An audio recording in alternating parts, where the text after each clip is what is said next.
अस्सलाम वालेकुम, कैसे हैं आप सब। उम्मीद करती हूँ सब ठीक ठाक और ख़ैरियत से होंगे। हाँ जी, तो आज हम बना रहे हैं मज़ेदार चिकन कोफ्ते। उसके लिए मैंने चिकन लिया है 1 kg। उसमें हम डालेंगे प्याज, 2 ग्रेटेड किए हुए प्याज है और उसको मैंने पानी निचोड़ लिया था। ये आपने ख्याल रखना है, पानी अच्छी तरह से प्याज का निचोड़ लेना है। ग्रेट करके हाथ से आप अच्छी तरह निचोड़ेंगे तो इसका पानी निकल जाएगा। हाँ जी, इसमें हम डालेंगे अदरक लहसुन का पेस्ट 2 टेबलस्पून। साथ ही मैं डाल रही हूँ हरी मिर्चों का पेस्ट, 3 से 4 हरी मिर्चें थी। पुदीना और हरा धनिया वो भी हमने पीस के इसमें डाल दिया है। 2 टेबलस्पून मैंने दही के इसमें डाल दिए हैं। खुश्क धनिया पिसा हुआ मैं इसमें डाल रही हूँ 2 टीस्पून। हाँ जी, सफ़ेद ज़ीरा हम इसमें डाल रहे हैं 1 टीस्पून। नमक आप अपने टेस्ट के हिसाब से डालेंगे, मैंने इसमें 1 टीस्पून नमक डाल दिया है। सुरख मिर्च पाउडर हम इसमें डाल रहे हैं 1 टीस्पून, क्योंकि हरी मिर्चें हमने इसमें डाली हुई हैं। हाँ जी, हल्दी हमने हाफ टीस्पून इसमें डाल दी है और गरम मसाला पाउडर मैंने इसमें डाला है हाफ टीस्पून। और साथ ही 2 ब्रेड के स्लाइसिस मैं इसमें डाल रही हूँ, ये बाइंडिंग का काम करेंगे। आप चाहे तो इसमें अंडा भी डाल सकते हैं, बेसन भी डाल सकते हैं, या चनों को पीस के आप वो भी इसमें डाल सकते हैं, भुने हुए चनों को। हाँ जी, साथ ही मैंने इसमें 2 टेबलस्पून ऑयल डाल दिया था और कीमे को हम रख देंगे थोड़ी देर के लिए फ्रिज में। उसके बाद हम कोफ्ते बनाएंगे ताकि कीमा सेट हो जाए। हाँ जी, इसको मैंने फ्रिज में रख दिया था। अब हम इसके कोफ्ते बनाएंगे। हाथ को ग्रीस कर लें आप। उसके बाद जिस साइज कोफ्ते बनाना चाहें आप उस साइज़ के कोफ्ते बना लें, बड़े छोटे। मैंने इस साइज़ में बनाए हैं, ना बहुत छोटे हैं ना ही बड़े हैं। हाँ जी, इसी तरह से सारे कोफ्तों को हम बना लेंगे। कोफ्ते हमारे बन चुके हैं। इस स्टेज पे आप उनको फ्रीज़ भी कर सकते हैं। हाँ जी, अब हम इसका मसाला तैयार कर लेंगे।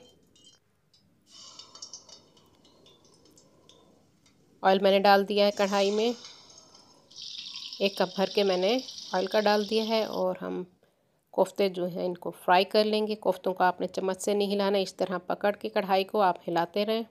और ज़्यादा देर भी हमने इसको फ्राई नहीं करना, सिर्फ हल्का सा हमने इनको कलर देना है। 2 से 3 मिनट मैंने कोफ्तों को फ्राई किया है।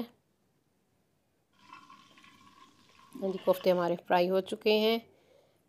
कढ़ाई में को मैंने साफ़ कर लिया था, ऑयल वही हम यूज़ कर रहे हैं, उसको मैंने छान लिया था और साफ़ कर लिया था। दोबारा हम वही ऑयल यूज़ कर रहे हैं। हाँ जी, ऑयल में मैंने डाल दिया है गरम मसाला, साबित गरम मसाला, जिसमें लौंगे हैं, काली मिर्चें हैं, दालचीनी है, बड़ी इलायची है, वो हमने इसमें डाल दिए हैं। उसके बाद मैंने डाल दिए हैं 4 प्याज का पेस्ट बना के, वो हमने इसमें डाल दी। सिंपल प्याज को काट के आप शेकर में डाल दीजिए, थोड़ा सा पानी डाल के आप इसका पेस्ट बना लीजिए। इसको भी 7 से 8 मिनट आपने भूनना है। उसके बाद हमने इसमें डाल दिया अदरक लहसुन का पेस्ट 2 टेबलस्पून, उसकी भी हम भुनाई करेंगे ताकि उसका कच्चापन दूर हो जाए। 3 से 4 मिनट हमने उसको भून लिया था। उसके बाद मैंने इसमें डाल दिया टमाटर, 4 टमाटर थे जिनकी हमने पेस्ट बना ली थी, उसको भी भून लिया है। जब ऑयल निकल आए तो फिर उसके बाद हम मसाले डालेंगे। अच्छी तरह से आपने प्याज और लहसुन वाले पेस्ट को भूनना है, उसका कच्चापन ज़रूर दूर करना है। हाँ जी, नमक इसमें डाल दिया है 1 टीस्पून। सूरख मिर्च पाउडर 2 टीस्पून मैंने इसमें डाल दिए हैं। हल्दी पाउडर हम इसमें डालेंगे हाफ़ टीस्पून। खुश्क धनिया मैं इसमें डाल रही हूँ 2 टेबलस्पून। नमक और मिर्च आप अपने टेस्ट के हिसाब से कम या ज़्यादा कर सकते हैं।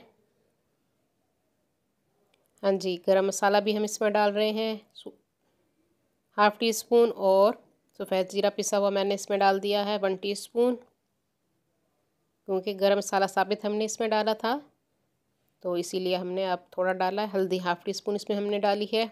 सारे मसालों को हम 2 से 3 मिनट भूनेंगे, इसका कच्चापन आपने दूर कर लेना है।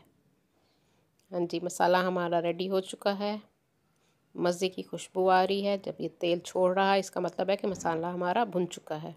अब हम डाल देंगे इसमें दही, 300 ग्राम दही है, वो हमने इसमें डाल दी है। हाँ जी, उसके भी भुनने के बाद जब ऑयल ऊपर आ जाए तो आपने जो फ्राई किए थे कोफ्ते वो इसमें डालेंगे। और कोफ्तों को भी आपने 2 से 3 मिनट इसी मसाले में भून लेना है। हल्के हाथों से चम्मच हिलाएंगे ताकि कोफ्ते हमारे टूटे नहीं। कोफ्तों को हमने देखिए भून लिया है, ऑयल हमारा ऊपर आ चुका है। उसके बाद हम डाल देंगे हरी मिर्चें, 3 से 4 हरी मिर्चें मैंने इसमें डाल दी हैं। और जितना आपने ग्रेवी रखना हो उस हिसाब से आप इसमें पानी डाल दीजिए। मैंने 2 कप भर के इसमें पानी के डाल दिए हैं। और हल्की आंच पे मैं इसको तकरीबन 20 मिनट पकने दूंगी। इसको हमने कवर कर दिया है 20 मिनट के लिए। हल्की आंच पे 20 मिनट हो चुके हैं। चिकन कोफ्ता हमारा तैयार हो चुका है। ऊपर गार्निशिंग के लिए मैं इसमें हरा धनिया और अदरक बारीक कटी हुई डाल दूंगी। जो लोग न्यू है मेरे चैनल पे वो जल्दी से मेरे चैनल को सब्सक्राइब कर लें। हाँ जी, मज़ेदार हमारे चिकन कोफ्ते तैयार हैं। उम्मीद करती हूँ आज की रेसिपी पसंद आएगी। दुआओं में याद रखिए। अल्लाह हाफिज़।